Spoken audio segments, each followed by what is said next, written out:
industry, I work with many different educators and wineries themselves. And the health benefits of wine, really for me, started years ago when I was actually starting as a restaurant chef.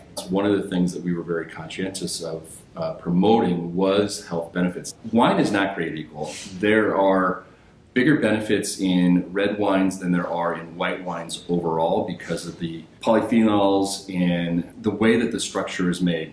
Most of the benefits from grapes are in the skins.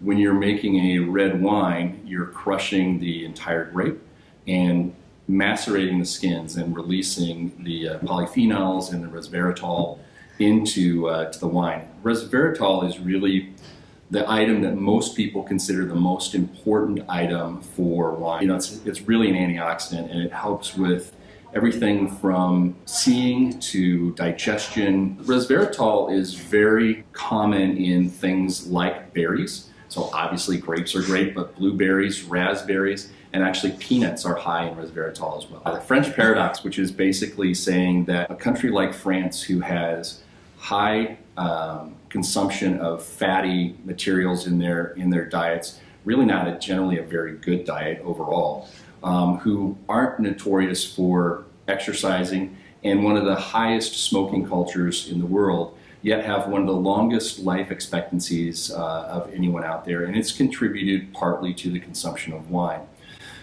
The French certainly view wine as a food more so than a beverage. So it is part of a meal at lunch and at dinner. That's part of the lifestyle. Again, they drink in moderation, but they drink consistently, and that consistency of moderate wine intake is probably the best benefit for them. When you're talking about the most benefit that you can get from a glass of wine, you want wines that have thicker skins, that have grapes that have thicker skins, more tannins, and higher, not necessarily higher alcohol, but higher structure value of the wine. Pinot Noir, while it has resveratrol and great benefits to it, is thinner skin, and they don't have as much. When you look at Cannonau or Syrah or Cabernet Sauvignon, those are the best benefits from wines. The health benefits of wine are many, and there are lots of ways to get those benefits. The best benefit, I think, again, is having an active lifestyle while consuming wine.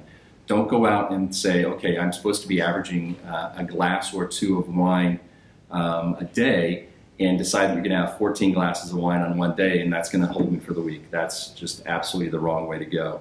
Everything in moderation and consistency. Having a glass of red wine on Sunday, but only on Sunday, is really not going to give you the same benefit as literally having a glass of wine every night at dinner.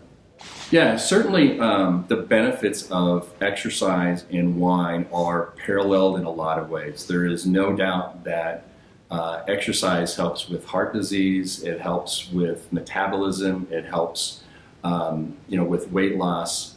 All of those things are great. Wine will certainly help with heart disease in moderation with every kind of possibility out there. Is it really part of a weight loss kind of thing? Probably not, but again, healthy diet, exercise, and moderation is great. People tend to think that you have to drink red wine to get benefit. Certainly there are benefits from white wines as well, but they're not as great as red wine. And if you're not a red wine drinker, that's okay. You're still going to get benefit from moderate consumption of white wines as well.